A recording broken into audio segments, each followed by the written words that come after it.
তো গাইস আপনারা বিশ্বাস করবেন না, এটা বাবা তারা যে বৃষ্টিতে ভিজে ভিজে যাচ্ছে।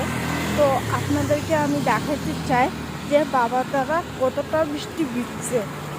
ভোরবেলা 4:30 5টা কতটা ভিজে বেড়াচ্ছে। সো আমি আপনাদেরকে দেখাচ্ছি।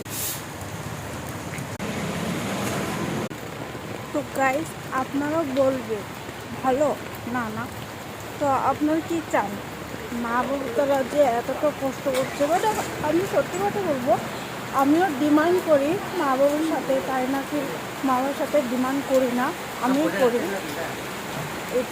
বাট একটু লিমিটে করবে, আপনারাও লিমিটে করবে। আর বেশ ভালো থাকবে, সুস্থ থাকবে, মা বাবারা আদর যত্ন করবে। তো গাইস, তো bye bye and take care. এখন অনেকটা জোরে বৃষ্টি পড়ছে, ঠান্ডা